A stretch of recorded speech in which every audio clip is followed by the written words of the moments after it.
Hello and welcome to the second episode of UK4UKR. This is the second journey, so this is the second episode of the second journey. And I'm currently on a lay-by with a really old, spooky-looking cafe out the window there. My God, it's proper Bates Motel stuff going on there. Anyway, so I'm just off the A1M. As you can see by the title of this video. What I wanted to do before I start driving, because I can't touch the camera once I'm driving, so I'm gonna have to drive for a bit, chat to you, and then I'll pull over and turn the camera off. So you've got me yammering away for the next however long until I decide to stop. But what I want to know is that you can hear me okay. So I've plugged in my microphone. I think this microphone up here should be working. You might be hearing me tapping it there. Can you just let me know in the comments if you can hear me okay? If I don't sound like a little robot, or like if I don't sound like an old cassette tape that's been unspooled and then wound up with a pencil and then put back into your ghetto blaster. Sound is good. Yes, we can hear well. Sound is good. Fantastic news. Okay, so what I'm going to do is I've turned off the Bluetooth, because what I think happened with the last time, I left the Bluetooth on my phone. So I thought that my sound was coming through my microphone up here, but actually it was coming through the Bluetooth system of the vehicle, which was a bit crap. Because Bluetooth is rubbish. Bluetooth is one of the worst technologies of all time. As far as I'm concerned, developed in the 90s, for God's sake. Don't know why we're still using it now. Takes about half an hour to send yourself a picture. Okay, so Darren's there, Charlotte is there, we've got Similar, we've got Terabs, we've got me mum. Hi mum, how's it going? Joe's there saying hi, good going there. Just seen animation a second time and I can hear you. Just sent. Okay, fantastic. So Joe, really good news. You know Super Tansky, who does those hilarious videos on TikTok and Twitter. If you don't know her, please check her out. She might be up for doing the orbiters with me. So watch this space, Joe. But I've got to send that animation over to her and see what she says. Okay, good work, Graham. Thank you very much. It's Terra BBS from the old times. Lol.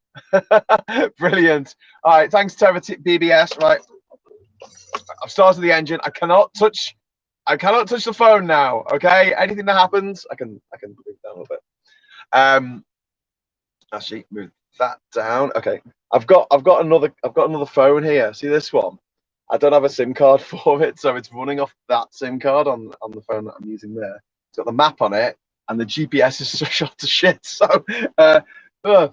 this is Kieran's van that I'm in at the moment. This is his 2001 Space Odyssey Honda panel van. Yeah, it's really weird. It's an automatic, right? Which is great. Doesn't have cruise control, but you know, I'm not complaining. Doesn't have everything. But it's actually got a pedal for the handbrake, which I've never done that before. That's a new one for me. A pedal for the handbrake, which is unique. Plus, it's a petrol vehicle. Oh my God, I had to pull out onto the bloody motorway here. This is ridiculous. It's because the A1M is a motorway and then it's not a motorway. I have about 5 seconds to get up to speed. Oh my God. This is frightening. I'm literally doing I'm turning at a T-junction onto a freaking motorway. There's no run-on lane. Right, and they've helpfully put a big BP Costa Express sign further down the road there, so you can't actually see. Oh my God, this is so dangerous. Oh, now I'm gonna have this van who's gonna be like, "Why are you taking so long? Just pull out, you lunatic! Don't get in my way! Don't get in my way!" Okay, I'm gonna go after this guy. Oh, I gotta get to hyperspace! Oh my God! That was terrifying. That was literally turning left on a T-junction onto a freaking motorway. Oh, the A1M, we love you. We don't. Terrible motorway. Oh, so yeah, all good. if Cash Dummy or Glasgow or anyone like that is out there who has permission to take out any comments that are trollish or anything like that, please feel free. Obviously, I can barely read the messages. Never mind, actually delete the ones that I mean. Okay, so as I was saying in the earlier episode, heading to the Ukrainian border with a load of supplies in the back there, picking up a load of nappies tomorrow. Got a load of push chairs, got about 5 or 6 push chairs in the back there, along with loads of children's clothing because it's really cold at the border. So I've got loads of children's coats and things like that in bags. It's all bagged up with the boy or girl, and it's got the age of like 6 and 7 or 8 to 10 or something. So hopefully that should all be sorted. It's all clean and everything. I picked that up from Tracy, who is a mate of Burr's, the guy I went with last time, who lives in York, and she runs a food bank in York. And she said, listen, I've got loads of stuff that would be fantastic for taking to Ukraine. So come along, got to lock up, go through what I've got, and take what you need. So that's basically what we did. The heater coming on there. Don't need the heater. It's not that cold. Anyway, so that's good. Oh God. Sorry. So let's concentrate on the road for a moment.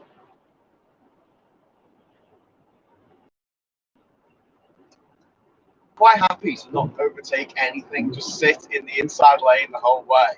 But I wouldn't get there till 3 in the morning. So anyway, I went to York, picked up the stuff from the lockup, went through everything that they had there, which was fantastic. And fantastic work by Tracy working the food bank there. It's a shame that they're necessary. So along the way, I just stopped off and got a drive-through Starbucks. Honestly, not great. Tastes a bit burnt. It's never good, is it? Like, coffee shouldn't taste burnt.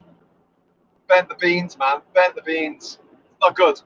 Anyway, pull up at the drive-through, and the first question I'm asked isn't what coffee do you want. It's have you got any? Oh, there's a little chef. Oh wow, there's an abandoned little chef who just went past there. It's all bricked up and windows smashed. And, oh, let's go explore that one day.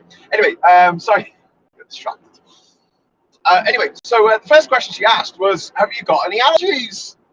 To which I said, "Yes, Conservatives, Boris Johnson in particular." And the lady on the speaker said, "Me too. What would you like to drink?" And I'm like, "Yes, there's more of us than there is of them. Don't forget that." So yeah, going to Ukraine, I'm going to drop this stuff off at the border. Tonight I should get to the tunnel stage in the wee small hours. Once I'm on the other side in Calais, I'm going to have a few hours in the van here, and then I'm going to be getting up tomorrow morning and heading on to a place called Vorheadstrasse. I'm probably pronouncing that wrong. Sorry if I am, Marina. And I'll be meeting with my friend Marina, who's happily bought a load of nappies. Well, she's buying a load of nappies tomorrow because the supermarkets aren't open on Sundays in Germany, so I can't actually just, buy the things at the supermarket like a normal person. So she's going to fill her car up with nappies, and I'm going to take them to the border as well. And so I'm going to do that and then head to the border, drop off. I've got a little bit of medical kit this time, nowhere near as much as I had last time. That's going to go to Gordon's team on the border, and then I'm going back to the Humanitarian Aid Centre, which is where we picked up Alexandra and Alex last time, and we're going to drop off the rest of the supplies there. So we've got push chairs, nappies, wet wipes, baby food, yeah, you name it. It's all good.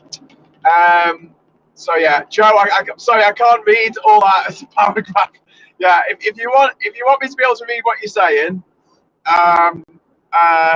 one word in capital letters is usually good. So if there's something urgent, one word in capital letters, will work.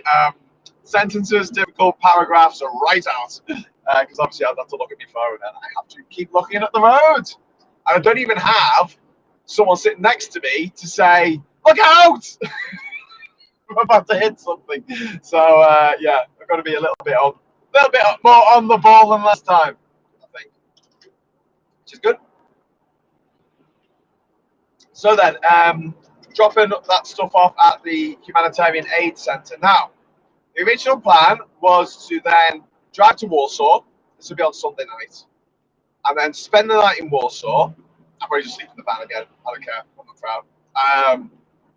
And then the following morning, the Monday morning, pick up a family of 6, whose it was a mother and a father and their 4 children. The eldest of which is 22, and she's pregnant.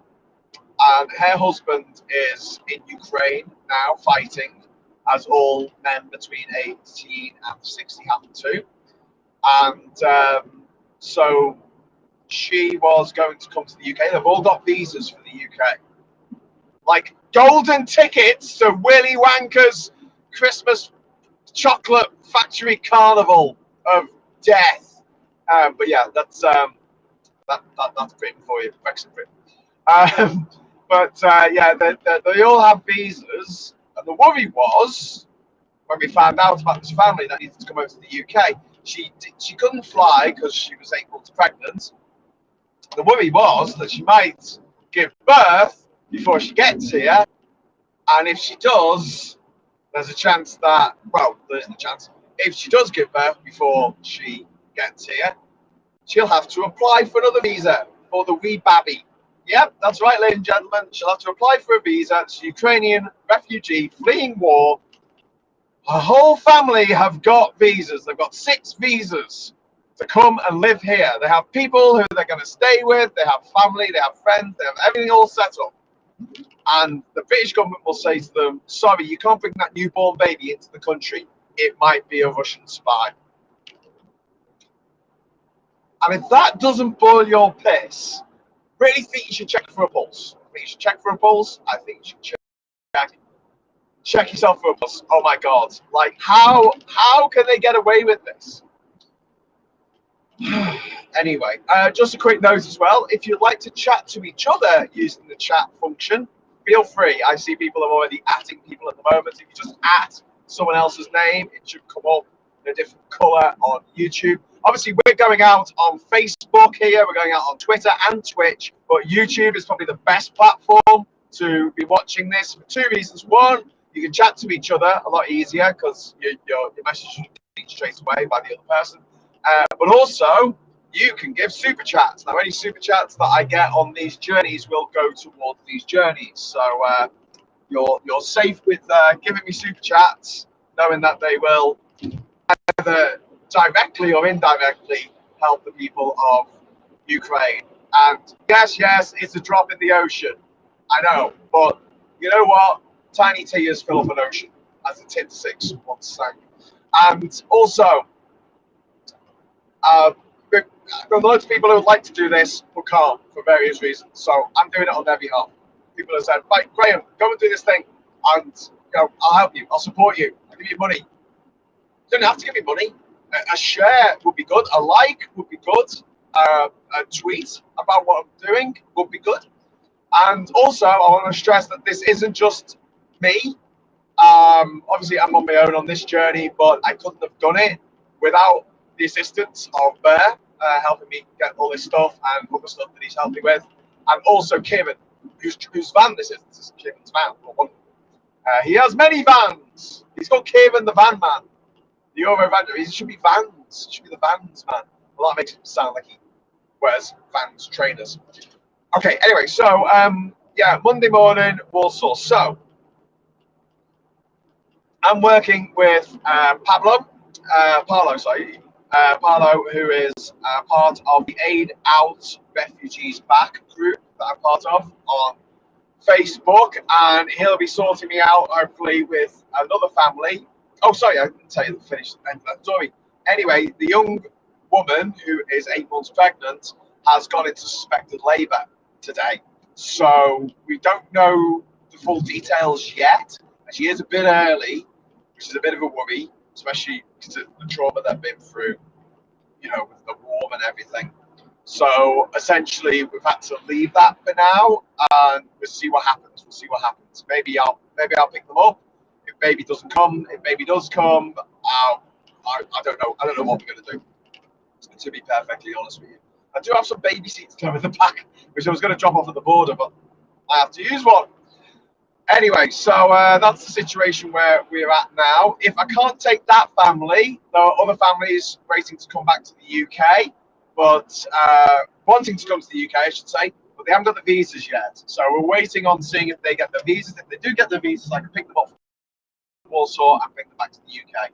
If that's not going to be something I can do, then what I'll do is I'll register as a driver again, like I did last time with Bear, and I'll just fill up the van with refugees who are on their way to Germany or Netherlands or Belgium or France, and I will take them where they need to go on the Monday,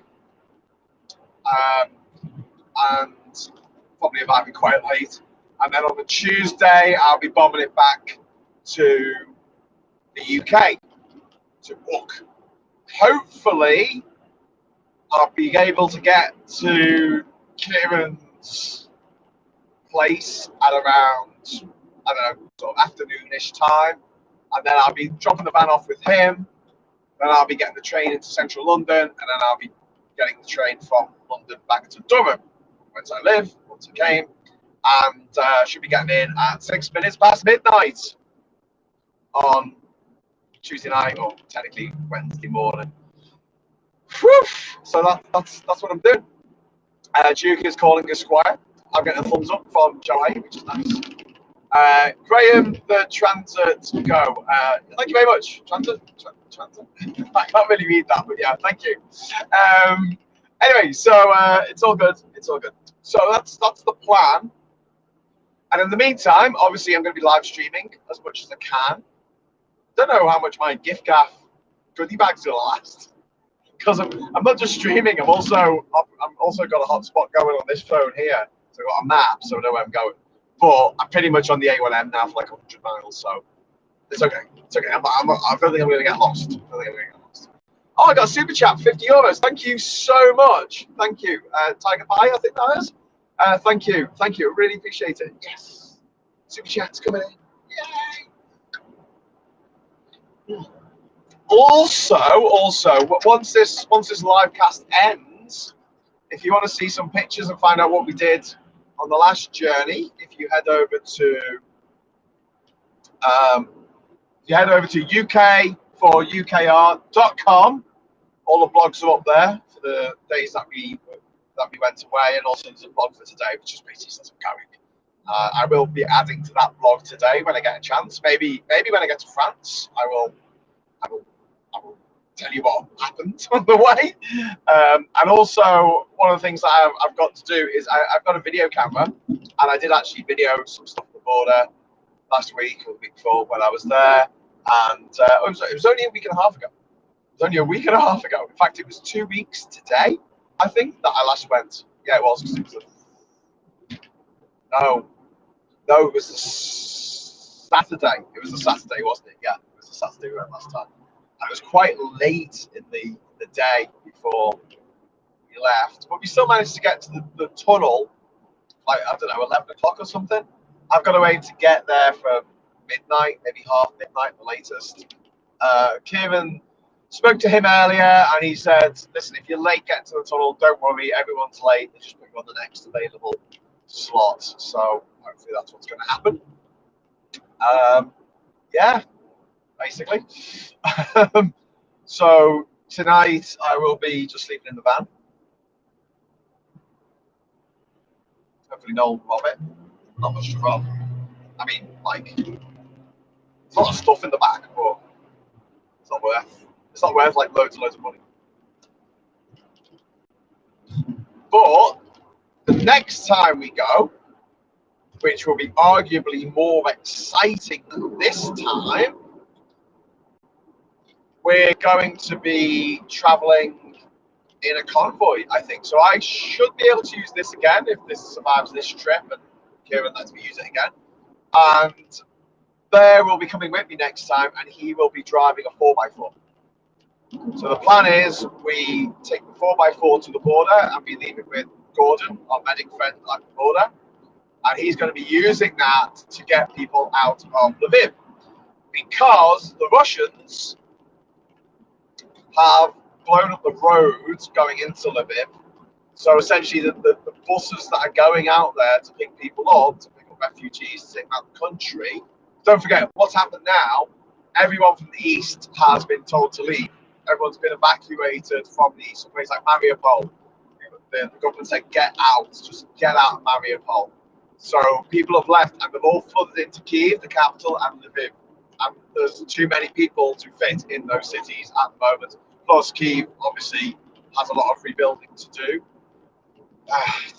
Infrastructure's been not knocked out, but like, you know, there's especially in the suburbs of the city, the stuff that's gone on, it just turns my stomach. But the point is, there's people who need to get out. Essentially, they need to get out of Ukraine, and then once this monster, this Putin mother, is gotten rid of one way or another, maybe he could have, maybe an umbrella might be involved, maybe some sushi, I don't know, maybe a perfume bottle.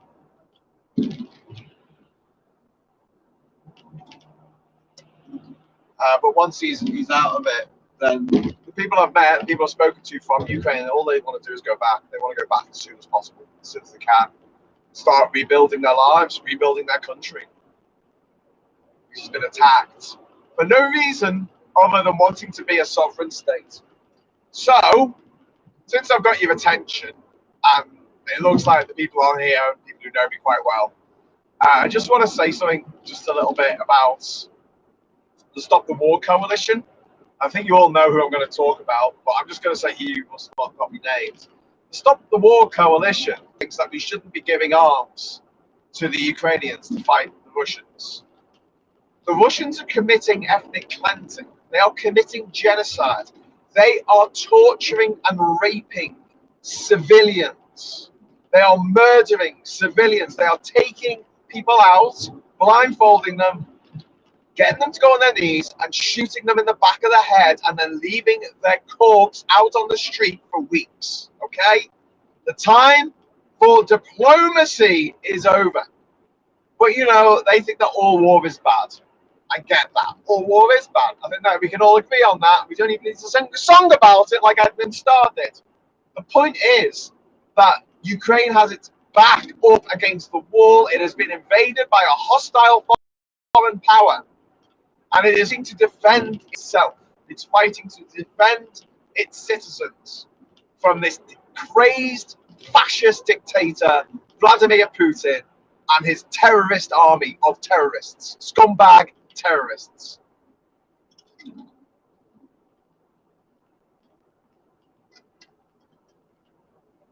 So, the idea of not giving arms to the Ukrainians, to me, is not just stupid, not just ill thought out, but just, it's sick, it's wrong, it's just like wrong. It's wrong that people think that that's a solution to this problem. Now, they could argue, if they wanted to, that the armed struggle isn't going to get anywhere because the Russian army is so powerful, there's so many people in the Russian army, it outnumbers the Ukrainian army 10 to 1, blah, blah, blah, blah, blah. So the way to stop them would be through sanctions, which, yeah, maybe, but it's going to take a long time for a lot of the sanctions, the major sanctions, to really start cutting in to the Russian economy. In fact, the ruble has recovered. The ruble has recovered to what it was before the war. Okay, so that gives you some example about how far the sanctions against Russia are getting at this moment. The fact is that Germany gets something like 90% of its gas from Russia, and it can't just turn those pipes off overnight. It doesn't have the port facilities for LPG gas, that's liquid gas. Basically, that's the stuff that Britain gets over from Qatar in these big containers. Got these three big orbs on them, these big spheres. You see the heavy sphere sticking up at the front of these tankers. And they've got these super cooled things full of hydrogen, natural gas. These tankers are dangerous as hell, man. You're not allowed to smoke on them at all, but that's normal for a ship these days. You're not allowed to smoke on ships. But the other thing is, like, you're not allowed any electronics, things like that. It's all got to be, everything's got to be grounded. It's very, very strict. The reason being, if one of these things blew up in port, it would burn the skin off people 5 kilometers away.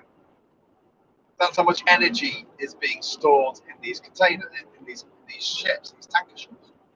Anyway, these gas ships, they come to the UK, they plug themselves in at the docks, and they pump this super cold liquid gas out of the boat, and then that has to be treated and expanded to the size of the gas that we use in our homes, and then it has to be pumped through into the system, right? Germany doesn't have any of the middle bit, so it's got the gas that needs to be in the homes. It could have a ship, but it has got the thing that takes the stuff off the ship and then turns it into gas, essentially. Germany has very few options at the moment of other supplies for gas. Now, there's a part of me kind of thinks, do you know what? Great, let's just stop using gas. As mad as that sounds, it does sound a bit mad, especially as I'm driving a petrol vehicle right now.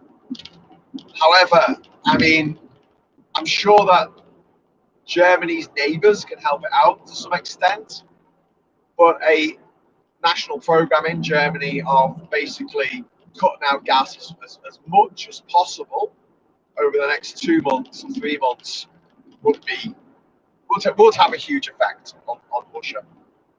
But still, there's a lot of Russian oligarchs running around in their yachts. They've moored the yachts up in Turkey and Mauritius. They don't care. They're just going to sit this war out. And the war's over. They're going to sail off into the sunset in their yachts, and they won't care.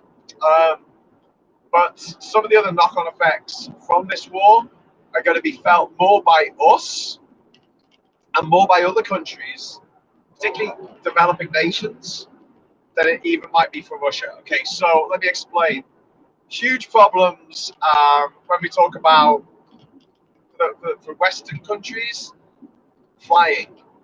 A lot of the flights that used to go through Ukraine or over Russia have been diverted, sometimes thousands of miles in another direction to avoid those countries. Don't forget, Ukraine's the biggest country in Europe and Russia is the biggest country in the world. Since this battle started, I'm not regarding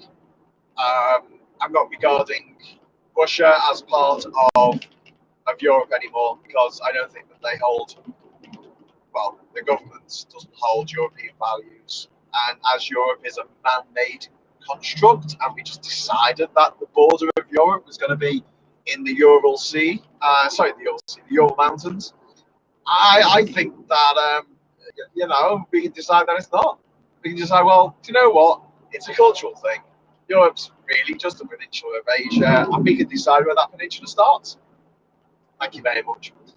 And I'm going to say that it's going to start at the border of Ukraine and Russia. So, on the Ukrainian side, obviously. So, there's that. And the other thing is, there's going to be a big knock-on effect for our countries, not so much, but maybe developing countries, especially in North Africa and across Asia, is that a shitload of wheat is grown in Ukraine. And obviously, they should be sowing the fields now, but the Russians have been stamping around, digging trenches outside Chernobyl, idiots, and also they've been laying landmines. They mine dead bodies. They put mines, booby traps, put bombs in dead bodies. So when people came to clear up the dead bodies, the bodies exploded to try and kill the people who had come to clear them. Do you just imagine that for a moment, like how sick and fucking twisted that is? they put mines, put explosives in dead bodies. So if a mother, a son is lying out there on the road and has been for 2 weeks while the Russians were there, and then the Russians pull out, finally the mother thinks, thank goodness I can now give my son a proper Christian burial. And she touches the corpse and it blows up, maiming her or even killing her. I mean, what sick mothers do things like that? Like, what goes through their minds? Like, it's like the Mitchell and Webb sketch, the two Nazis in the trench. Are we the baddies? Are we the baddies? Well, what do you think, lad? What do you think? Anyway, so yeah, a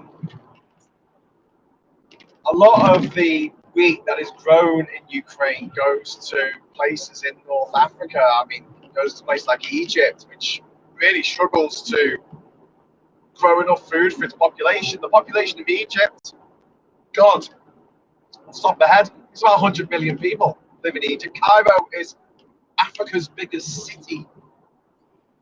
Although I don't think Lagos is too far behind. But yeah, there's not much arable land in Egypt because you've got the narrow strip along the Nile side, which extends for maybe a couple of miles, a narrow fertile strip, and then the rest of it is literally the Sahara Desert. It's a bit weird because the desert in Egypt is called the Western Desert, but it's in the east of Africa. The Western Sahara is several thousand kilometers away to the west. Anyway, but yeah, I digress. So yeah, the knock-on effects of a place like Egypt, and this will inform a few people watching this maybe about why when they had the vote yesterday or the day before to kick Russia off the Human Rights Council, wasn't it? There were a bunch of abstentions. Now have a look at that list of abstentions, and a lot of them rely on food coming from Ukraine and from Russia. Egypt being the one that really stuck in my mind when I saw the list. And interestingly, there were countries like Angola and Mozambique, which were communist back in the day, or kind of communist, quasi-communist, and so they went with abstaining. They didn't vote against it. They abstained. About 90 countries voted for the motion. I think about 60 abstained, maybe something like that. Someone can correct me on the numbers. Yeah, the Cape Verde was on the list of abstentions. I thought, interesting. Also, I didn't see Congo. It's kind of a bit surprising, actually. Or Central African Republic, or Chad. I don't think Chad was on the list either. Which was like, okay, fair enough. I think Congo had like a flirtation with communism for a bit. Yeah, so it wasn't necessarily countries that used to be affiliated with the old USSR, but some were a little bit that way, but mostly I think it was down to food. I think they looked at the situation and went, do you know what? If the food from Ukraine's not going to be coming this year, then we need to get food from somewhere. And obviously a lot of food is leaving from Russia, and Russia's not being bombed. No one's terrorizing Russians in the streets. No one's raping Russian mothers in front of their children. No one is booby trapping Russian civilians in their homes with booby trapping their corpses with bombs. No one's blowing up their schools. No one's bombing their theatres. No one's destroying their livelihoods, except maybe Vladimir Putin. But you know, you think that you look at a Trump voter, you look at a Brexit voter, and you think, my God, these people are brainwashed. Yeah, the Russians are another level above that. That's brainwashing in a free and fairly fair, in a place of freedom of speech, where you're not necessarily arrested for speaking your mind. Although I'm sure Priti Patel is going to make that up against the law very soon.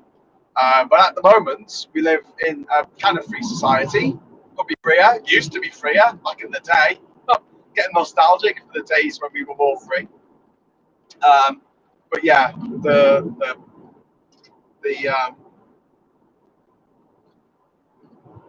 the fact that you know, the Russians are suffering, I have no doubt about that. I've got friends in Russia who are not having the best time of it, lost jobs, lost their homes, gone back to live with their parents. And they are very much of the same attitude as we are about the war, about the fact that this is abhorrent, and how dare their attitude is like, how dare Putin be doing this in our name? This is disgraceful what he's doing. It's abhorrent. It's an act of terrorism. It's an act of genocide, actually. But then there's people in the West. There's people living here in the UK. There's people living in America who are of Russian descent, or even not, just people who think that Putin's got something to say, or we should give him the benefit of the doubt. It's going to be bring me back around to Stop the War Coalition. So if it was just about sanctions, then I'd be like, okay, yeah, I could see their argument, I guess. You know, don't fight, just put sanctions on Russia, and eventually they will collapse. They will cave in. But that's not the case. Stop the War Coalition, led by he who may not be named, doesn't want sanctions either.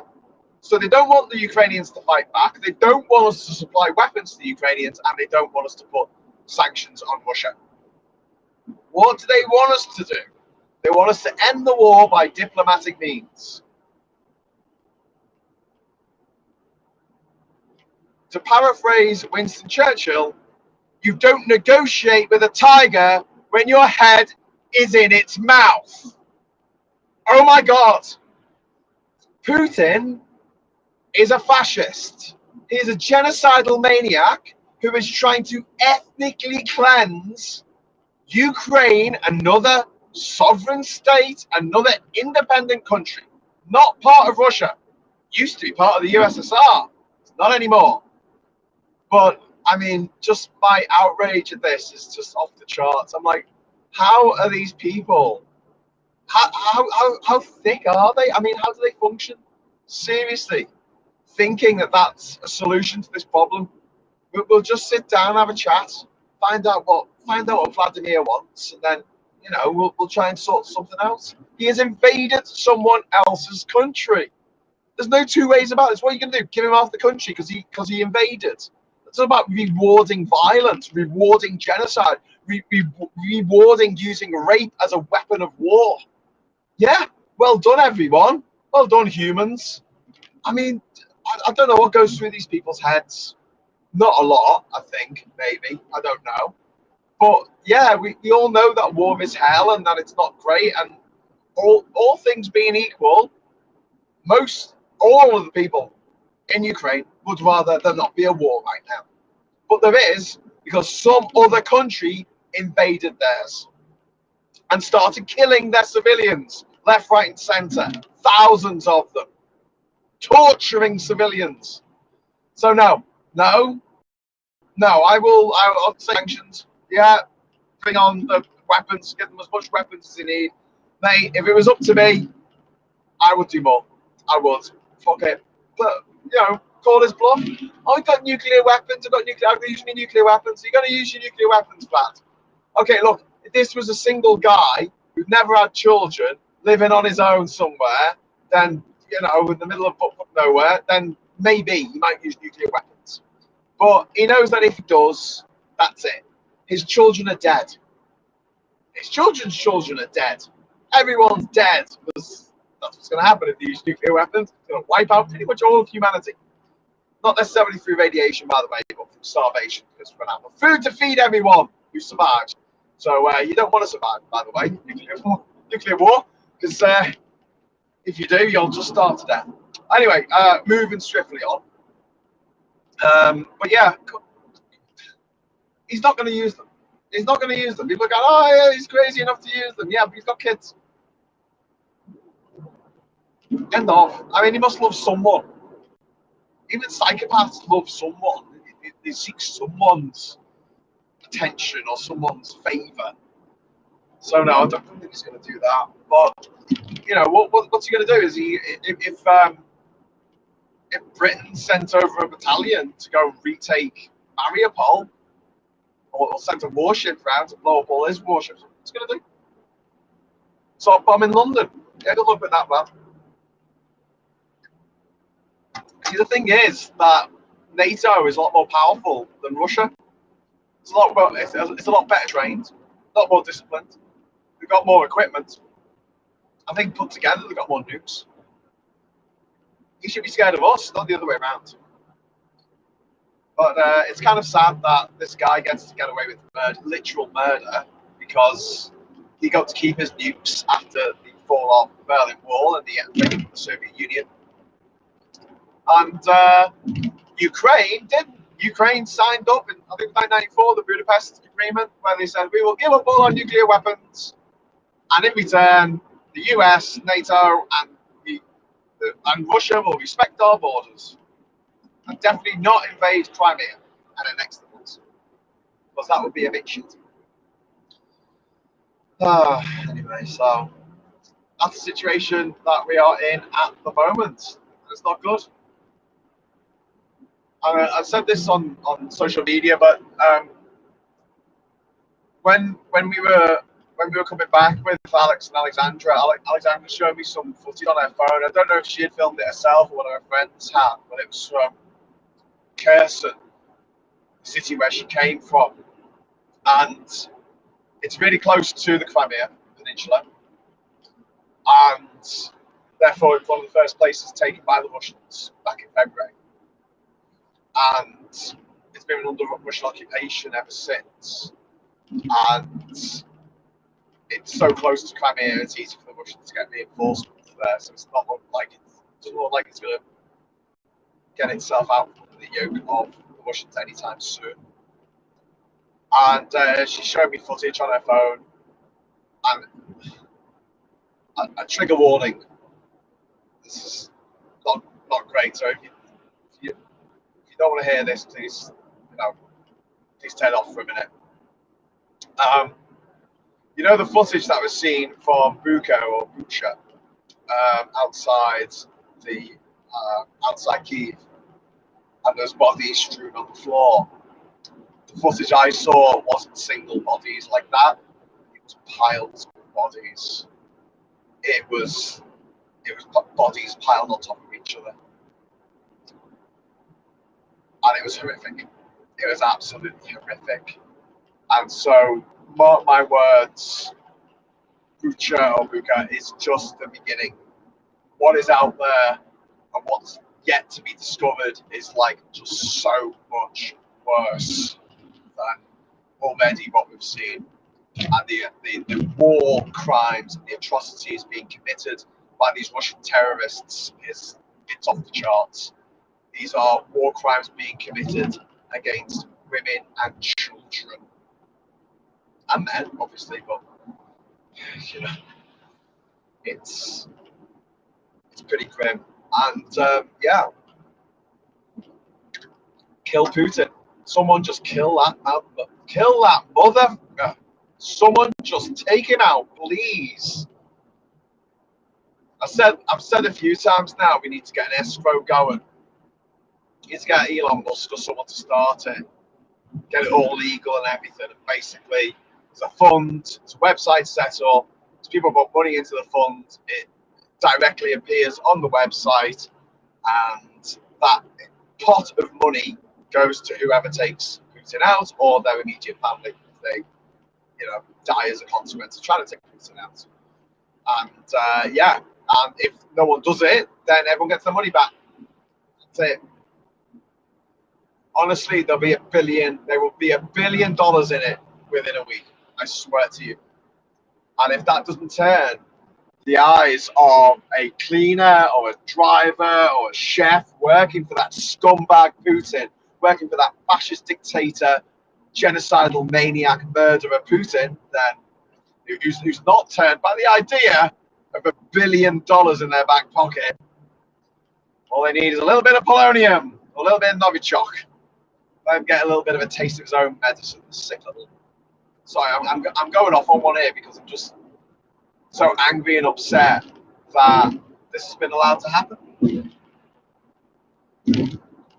Busy's to pull someone over there. Okay, to get pulled over myself.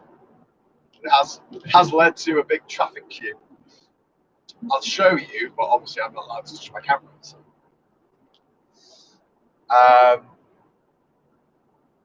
Can Graham see number three's super chat? Says Cash Dummy. I haven't been looking at the comments. Sorry, I want to try and keep my eye on the road. But if number three's given a super chat, thank you, Richard. Top bloke, thank you. I'm not allowed to touch the stream, but I can give you. If you would like to give a super chat, they're very, very welcome on here, obviously. And if I've missed anyone, please let me know in the chat, Cash Dummy or someone, if there's anyone else I need to thank for any super chats that have come in. If I go, I'm going out on Restream at the moment, so I can go out on multiple platforms at once. But if I go out on just on YouTube, it does come up on the top of the screen, the running total for super chats, which is a really handy feature. So Restream, if you're watching this, I don't think you are, but you can try and link to that, because that'd be great. Or give me the facility to link to it somehow. Right, I've been stuck down this lobby for far too long. Got to take. So this is fun. This is a Honda Step Wagon that I'm driving. This is Kieran's, 20 years old, and it's Japanese. What does that mean?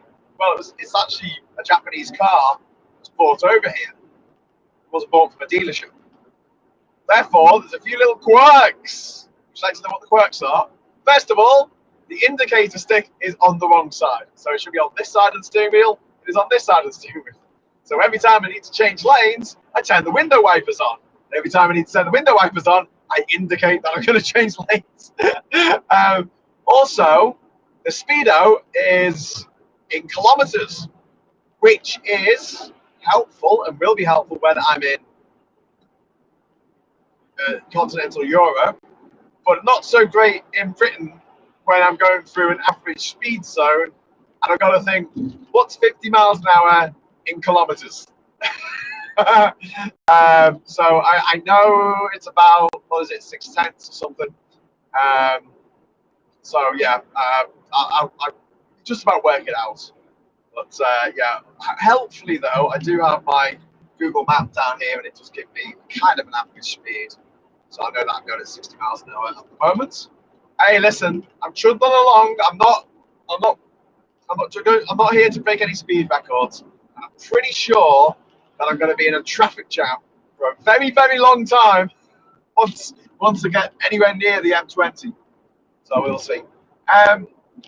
While I'm giving a bit of a shout out for Kieran's fan, also a shout out to Kieran for the fact that he has kindly offered to pay for the Dartford crossing, so which I'll be making in a bit. But I've got 3 hours and 22 minutes on the clock to get to Folkestone, from where I get the Channel Tunnel. You stopping off for Dinosaur? Can't read that at the top. Dinosaur, I think it's too close to the UK4UKR logo.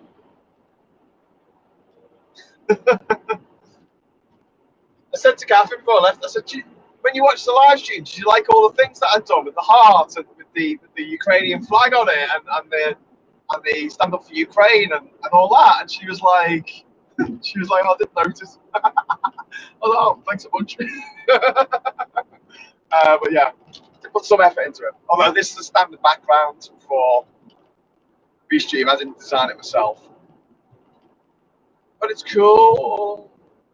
Are you going to stop off for Ginsters? That's Al or A1 or A? Asking that. No. Catherine, my beloved, has given me a plastic bag with some hula hoops in. And hula hoop crisps. and also some crunchy bars and some Kit Kats. Thanks, Cat. Some Kit Kats. So that's good. I'm on 3/4 of a tank now. I'm probably going to fill up again before I leave the country. That's okay. Surprisingly, I've just tried to spray the window and I've just flashed the car in front of me, so they're going to think that I'm trying to get through. I don't know. The stalks are on the wrong side of the steering wheel. Also, by the way, this is an automatic, which is fantastic. Can I just give a little bit of my love of automatics, because people don't like automatics who use gears because they think there's something perhaps unmanly or effeminate. Oh, Kevin, fuck off. Oh damn. Okay. Well, that didn't work, did it? Can you still hear me? Can you have a look on the chat? I just got a phone call off Kevin. I'm like, I can't answer this. I'm driving. Also doing a live show. So let me know if the stream has ended. Let me know if you're still there in the chat. I'll have to pull over and start again. Oh, it works. Hey, excellent. Still there. Okay, good. Sorry, I was just going to talk a little bit. Audio, visual, yes. Yes, okay. You can still see me. Okay, good. So I can't read. It's even harder to read this just now because it's gone out of. It was on a full screen mode, and now it's not full screen, so that most of the top of the camera is taken up with the web address. Maybe they've got an app. Maybe I should download the Restream app. Make more sense, wouldn't it? Streaming from your back. I'll look out for that. It's fine. Okay, cool. So I was just going to talk a little bit about how much I love automatics. Okay, so basically, if you grow up using the gear shift or stick, as you call it in America, you go, oh yeah, you know, it's great. I hate it. I absolutely hate having to change gears all the time. Mostly because a lot of the time when you are driving in a city, as I do, you have to stop. And when you have to stop, you don't just press the brake, you've got to press the clutch down. And on an older car, the clutch tends to get a little heavier and heavier and heavier as time goes on. And eventually, it's like having to push, you know, you get a workout on your left leg. And the worst possible thing is being in a traffic jam on the motorway in a manual car. It is so annoying. No, just automatic. Hey, I don't even have to do anything in an automatic. Set my foot on the brake. When I want to roll forward really slowly, just take my foot off the brake. It's amazing. Wow, the technology these days. It's just a weird hang-up from the past. I don't know, of this idea that it's got a manual gearbox. Now, if you're trying to get, I don't know, an ambulance across a desert to deliver a couple of nurses to a nursing station in Alexandria during the war, maybe yes, that might be a thing that is useful. But to be honest with you, going on British roads, having a stick shift, having a gear system is just bloody archaic. It's like the Stone Ages. Give me an automatic anytime. Give me cruise control as well. I was a bit funny about cruise control, but now I've used it a few times. This is not cruise control, but I've used it a few times on kind of cars that I've got and stuff. And when you're on a motorway, it's great. Just put your feet down, like literally put them off the pedals, so I'm not just doing this all the time. Anyway, that's all I want to say about gears. I like automatics. Just been overtaken by a GT. That's nice. Does that sound from Gran Turismo? Does Gran Turismo mean big tourist? And does Gran Torino mean big little bull? Someone let me know in the comments. Just going past MKM Building Supplies, if anyone cares. I don't know where the hell I am. I'm probably in Lincolnshire. There's a place off the motorway called Coddington. Is that in Lincolnshire? I don't know where the hell I am. And I can't touch my map on my phone to zoom out. So I'm not allowed to touch my phone while I'm driving. New rules, everyone. People are just joining us. New rule: you're not allowed to touch your phone at all when you're driving, which is a bit mad because, like, what if you need to hang up? Like, I don't know, just like someone calls you and you need to hang up and they can't hang up, so what's the line stay open so you can pull over at a service station? You can't just press the big red button on the phone, but you can put a CD into your CD player. It's just a bit mad. You can tune your radio.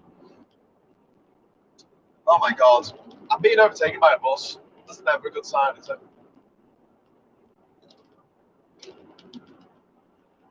I'm gonna speed up. I will not be overtaken by a bus. So yeah, I realised that on the last set of live casts that I might have done something that I didn't know was a problem. So yeah, I'll be taking those live casts and I'll be chopping them up and editing them and put them back together as videos for the blogs. And I'm going to sort the blogs out a little bit. The UK4UKR.com website. I mean, I literally threw that together because we couldn't. Kieran and I couldn't set up a GoFundMe because they had a block on the GoFundMe setups for Ukraine because there were so many cowboys out there, like setting up fake Ukrainian charity things when the money really wasn't going to Ukraine. And also, I think there was a problem if they were buying like military stuff. So people were setting up GoFundMes to buy like guns for Ukraine. Must be an American thing, but obviously they, as a charity, they can't be having people raising money to buy guns. It's just, I'm sorry if any Americans are watching this going, what? But yeah, that's not normal. It's normally not normal. But yeah, so I put together the UK4UKR site, and then once we started traveling last time with Bear, I started putting up the blogs on there. And obviously, this live stream goes out on the site as well. So if you just want to show people what I'm up to, where I am, you best go just onto the UK4UKR.com site because it'll have the latest video up there. Should work. But yeah, I think it's going to probably turn into a blog over this spring and into the summer. We've got enough of a war chest to do a lot of these trips, so I'm going to try and do one about every 2 weeks on average. See, but don't forget as well, if I'm taking aid out and it's not like last time we took medical aid and it was over £4,000 worth of medical aid that we took over last time.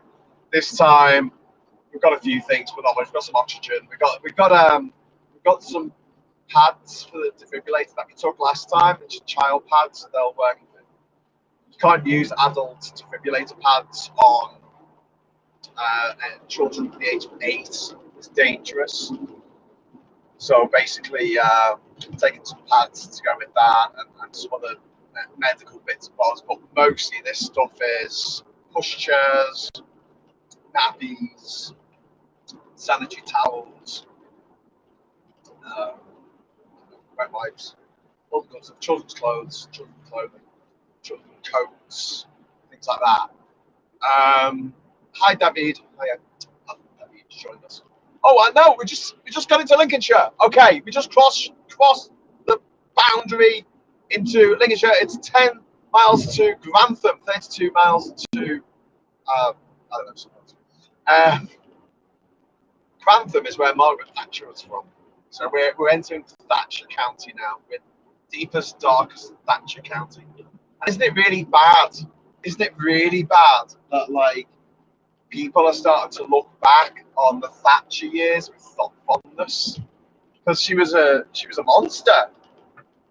But these people in charge at the moment, I mean, oh my god, like oh my god, they make Thatcher looked like my neighbour Totoro. Do you know what I mean? Like proper cuddly. Like, what the hell? So they all got together and said, well, you know, Thatcher was pretty evil, but do you reckon we could be more evil? I think we could. I definitely think we could. Anyway. So yeah, what I'm saying is that on the next few trips, obviously the 4x4 is going to cost, it's going to be like £1,500 to buy one, and then obviously got to insure it and get it taxed. MOT, it's probably going to be about £2,000. But apart from that, it's going to be a major purchase kind of the next journey. We're basically going to be taking aid that's been collected over. So essentially, as long as we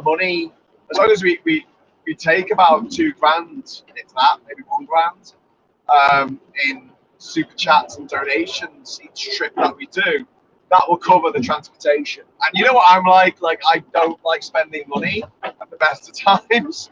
So I'm very much for sleeping on people's couches and keeping in the van. And you know, when I've got refugees, then yeah, we'll stay in a hotel, make sure that it's nice for them. They've been through enough. They don't need to be going on Graham's mad backpacker adventure after all that. But I'm going to try and make it so that each trip over there, we're basically paying for insurance, petrol, breakdown recovery, and that's it. A few coffees along the way. I'll spend my super chats on coffees. No more coffee left in there, unfortunately. Which sucks. That really sucks. I really, really want to make the screen full screen again so I can see myself and I can see the comments. At the moment, I can only see the top like 2 comments. But if to make it full screen, I have to tap the screen twice. And if I do that, I'm technically breaking the law. So I'm just gonna stay on the A1.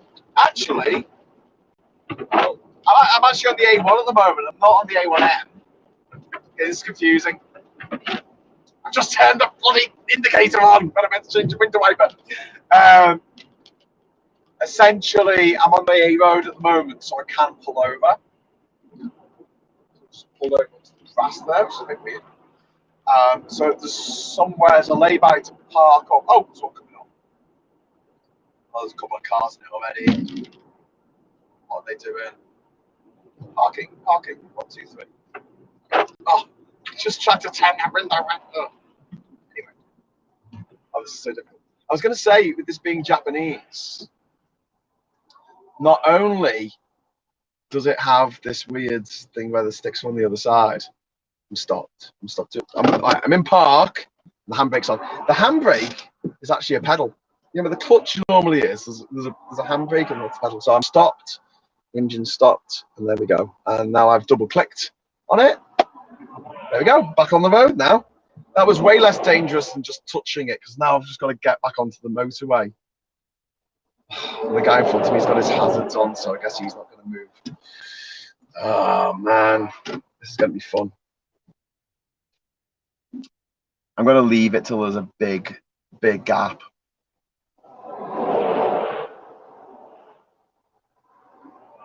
This is genuinely terrifying.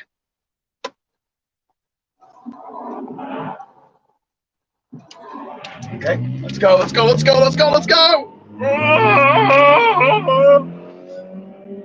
We're going into hyperspace!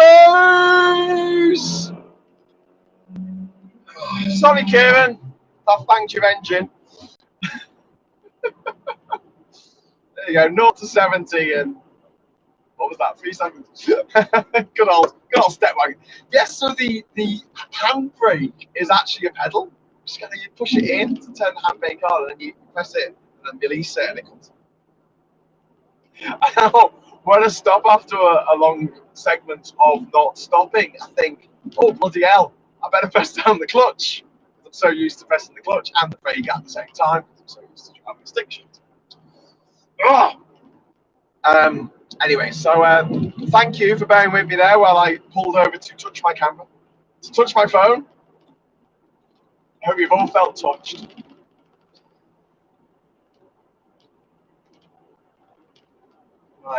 My wonderful little Honda Stepwagon.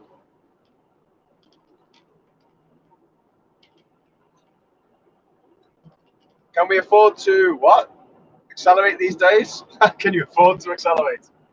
Well, yeah, that's a factor. I am going to fill up again before I leave the UK because it is a little bit cheaper here than it is in Germany, for instance. Poland's fairly reasonable, but Germany, I mean, we saw signs for €2.60, €2.60 for diesel. This is petrol. That was a bit of a worry. I pulled over to fill up the tank. Kieran said that it was a petrol engine. And okay, right, do it. And then I had this crisis of confidence. I thought, is it definitely a petrol engine? Is it definitely a petrol engine? So I was just, I'm amused about maybe calling up Kieran and asking him if it's a petrol engine or not. I thought about it, and then I thought, nah, it's a petrol engine. It's a petrol engine. Believe, Graham, you got to believe. So I got him. Help the green pump, put it in, filled it up. Because if it was a diesel and I put it in petrol, that would not be good. Not be good. I would have to get my friend at Tiller to come in his petrol wagon and pump out my diesel.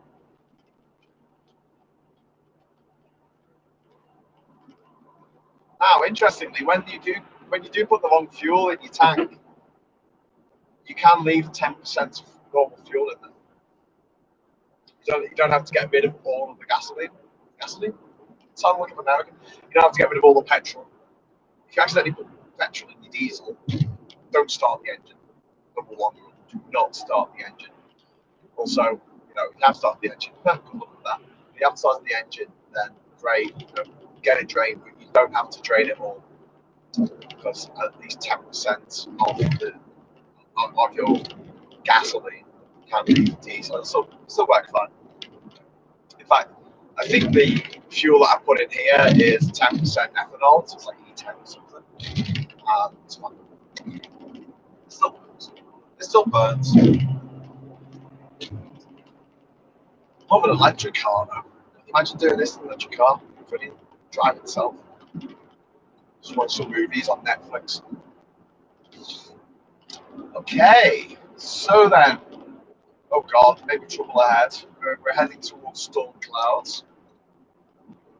My sat nav is telling me to stay on the A1 for the rest of my life.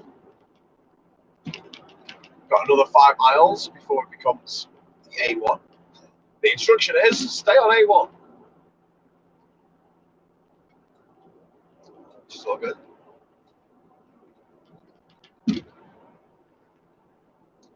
I've got a message from my mum saying, "Don't know how something can't be the rest of it." So you're really far away as well on this van.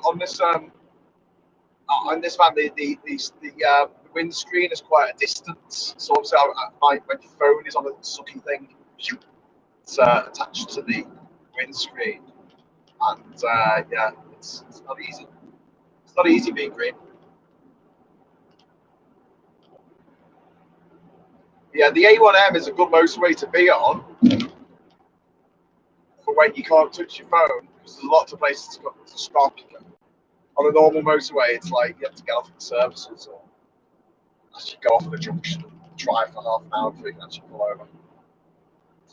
True story. It's getting dark. Seems quite early for getting dark, but I guess it's coming up to 7:45. Is it? Is that the time?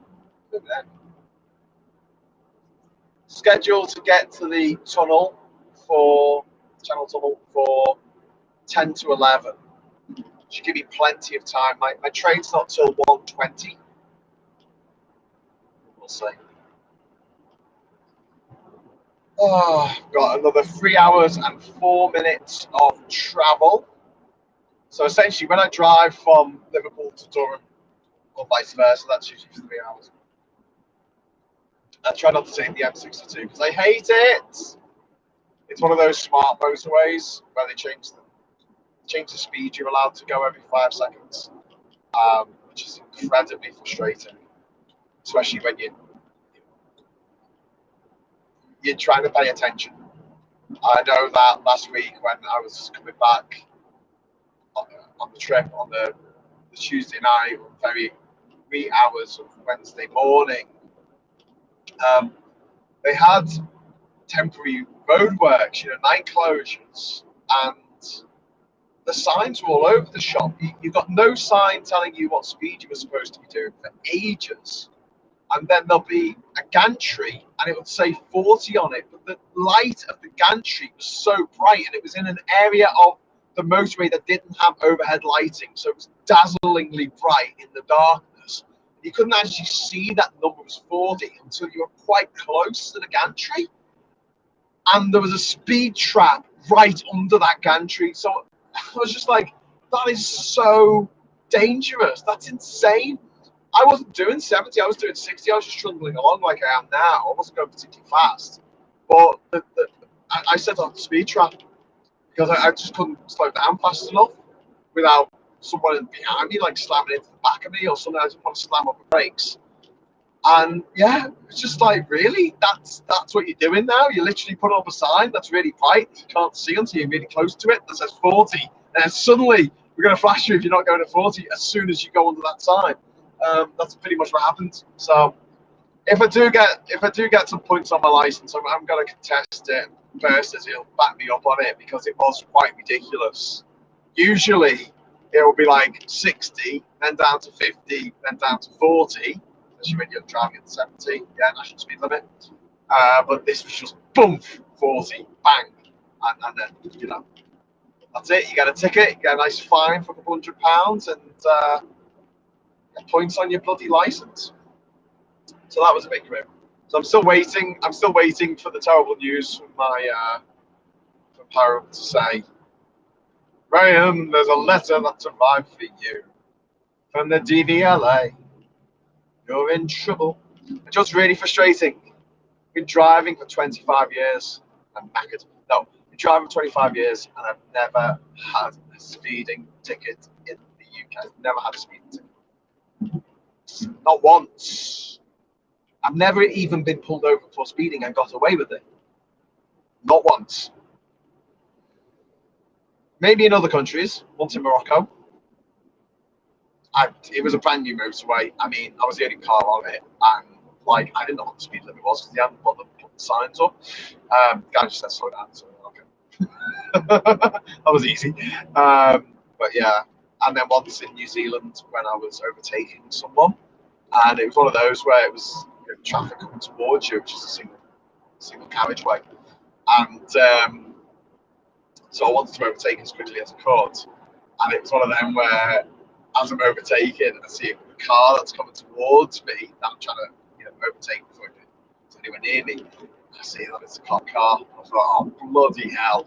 So obviously I pulled back over, and I could see it in the rearview mirror. I saw the cop car go past me, turn around, and then came behind and said, pulled us over. Like I just pulled over. I didn't even bother for him to put his lights on and tell me to. I just knew like I'm gonna be in trouble here. So I pulled over and I said, look, I'm so sorry. I was just trying to get past as quickly as possible. Because obviously I've got cars coming towards me. And the cop said, oh well, don't worry about it. You won't go that much over, but just take it easy. And he let me off. But that's never happened in the UK. Never been pulled for speeding and got off. Just never been pulled. I've never been flashed by a speed camera before, which is why I'm a little bit like,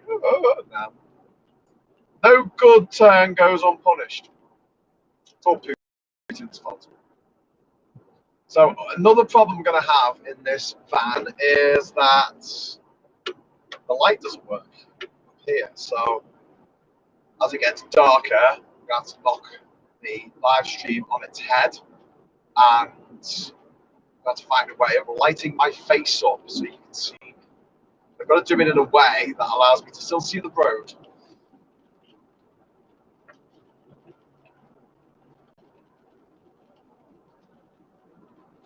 Can you talk in the voice of David Bowie? Says Patrick. I can try. I can try. Okie dokie, we're gonna talk in the voice of David Bowie. Zoe. We're going to Poland, where I made my album called Warsaw. What was it, a song? I can't remember. It was in the 70s with Brian Eno. Do you know Brian Eno? I don't know. It's all been a bit shit since Bowie died. Nah, can't really do a very good impression of David Bowie. I think I'll leave it to the Flight of the Conchords. They do a really good Bowie impression of all the different eras of Bowie. Of David Bowie. But yeah. My God. It did all start going wrong when David Bowie died, didn't it? That was January 2016. And it's all been downhill from there. It has been Brexit, Trump, COVID, Vladimir Putin war. I mean, just what? The cost of living's gone up, the cost of food's gone up, the cost of fuel's gone up, the cost of heating has gone up, the cost of electricity's gone up, the cost of national insurance has gone up, unless you're a non-dom. Unless you can afford to pay £30,000 a year, like Rishi Sunak's wife, like his other wife, she can do what she likes. And if you say anything mean about it, you're just being sexist and or racist or something. Are we to suppose that this woman is a vassal of Rishi Sunak? Oh my God, have you not moved on from that? No, that's not what we're saying at all. What we're basically saying is that your spousal income is taken into account when you apply for benefits in this country, so it matters. Just saying. Just saying. That's not the right word, vassal, is it? What is it? What's the word that they used to use to describe women in the Bible? But yeah, bit rum that the guy who sets the rules on tax and gets to close tax loopholes left the loophole open so his wife doesn't have to pay tax in this country and his horrible little children won't have to pay any inheritance tax on her massive 700 or 800 million pound fortune when she carks it. They won't have to pay any inheritance tax because she's an Indian citizen and she's non-domiciled here. And also, it turns out Rishi Sunak, get this, had an American green card for the first year of his tenure as the Chancellor of the Exchequer of Britain. Having a green card means that you not only pay tax in America, but you also pledge to make America your forever home. Check out my forever home. True story. So, yeah, a bit traitorous.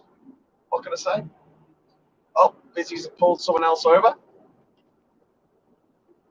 It's a bit dangerous. Oh, two busy cars. Two Busies and a Vauxhall Vectra, I think. Okay. We got the Vauxhall. We got the Vauxhall Vectra. Only 103 miles to London. Right, so I am 5 hours and 58 minutes away now. I'm sure that time is slipping all the time. Probably the massive queues. Going down to the border. The reason why came with me then, I think, is because he's on a job and he was coming through Calais when he called me last. And then when he called me then, I think he's come through the Channel Tunnel and he was just calling me to tell me about queues on the other side. So we'll see. But hopefully the contraflow will be in place and I will be able to sail through the queue, being in a car, well, kind of car, a van, rather than a HGV. The HGVs are having to wait because of Brexit. Oh, but it's because of P&O. It's because the DFDF ferry crashed. No, it's because of Brexit, mate. There were queues there before the Russian war. There were queues before P&O decided to sack out 800 of its staff. There were queues before any of that shit happened. There were queues.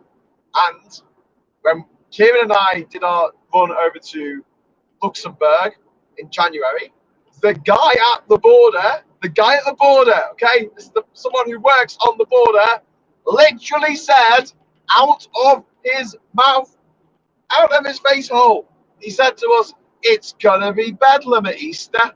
That's what he said. It's gonna be bonkers. It's gonna be insane. It's gonna be absolute ritual insanity.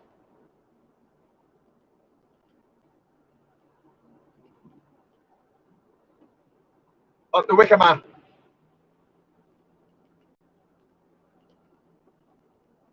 Ooh, I'm going past Honeypot Lane industrial estate. Like, what incongruous words. Honeypot Lane sounds delightful. You think, ooh, maybe I'll see Pooh Bear along there. And then underneath it says industrial estate. Way to ruin the name of a lovely lane, mate. I don't know. Right, where am I now? I don't know. There's a turn off for Gumby. Just there in Gumby. Hey, Brady! I once did the cross country at my school. Every year we had to do a big cross country thing where the school had to run around this field. I once did it dressed as a Gumby for Monty Python, holding a can of Spam and a haddock. Notable for the moment where I'm in the deputy head's office after running the entire race. I did actually finish in wellies with a hanky on my head, what's it called? A tank top, woolly tank top, wellies, yeah, and shorts. And I was asked to, in a very, narky tone, "Shoes, do you think this is funny?" And I'm looking at the haddock and the can of Spam, and I'm like, yeah. Oh, gosh, you had to be there. Anyway, we're getting dark now. We're going dark. I might pull over for some food. Now, here's a problem, right? People in this country are obese, A lot of us are overweight. I know I'm a bit overweight. I lost a lot of weight while I was on Ginger Island, and it's all come back, reinforcements over Christmas. You drive somewhere, and the only food you can get on the road is junk food. You literally can't get any decent food, any decent grub to go, which is mad, isn't it? Like, why not have sushi? Shoot sushi. Like, that would be great. You pull over, drive-through sushi. I wouldn't be able to say that very fast, especially if I had a couple of drinks. Oh, I'm in Rutland! Yay! I'm in Rutland. I'm in the smallest county in the UK. Yay! Rutland, everyone. Rutland, where the Ruttles come from. I'm in Rutland. Anyway, sorry, got a bit distracted there. Yeah, but it's a bit bad. You're sitting down for hours and hours driving, and then Christ, pothole. Get Pretty Patel into that pothole. They will see that picture of Pretty Patel standing next to the pothole. And everyone's like, yeah, did you make that?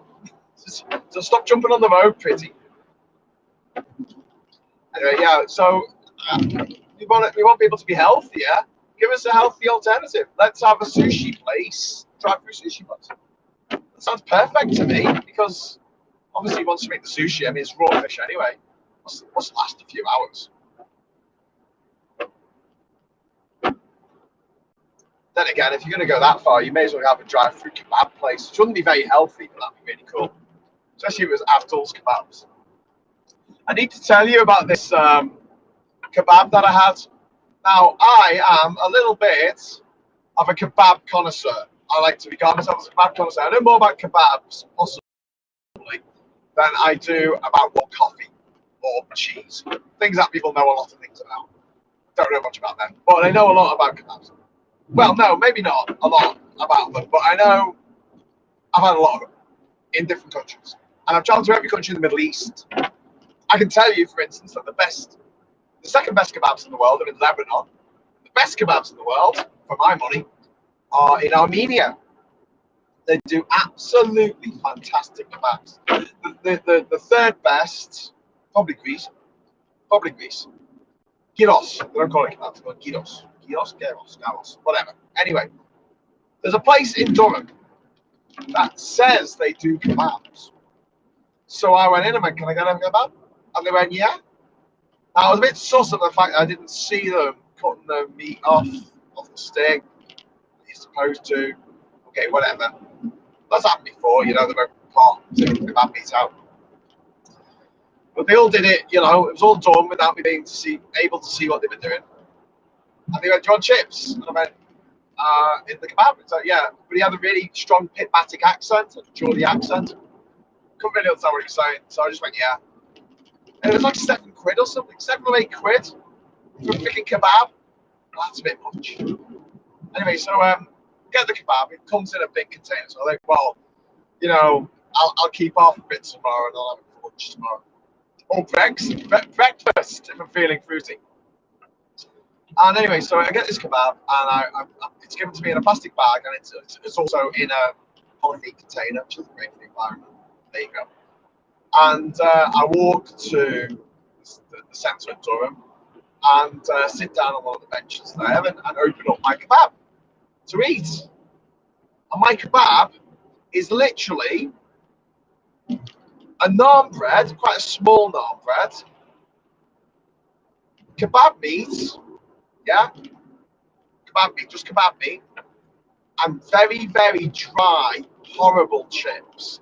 So, you know, like, you got chippy chips, like you get in Liverpool at the Chinese takeaway, and they're fantastic. They're really good, have the curry sauce, or gravy, yum, yum, yum.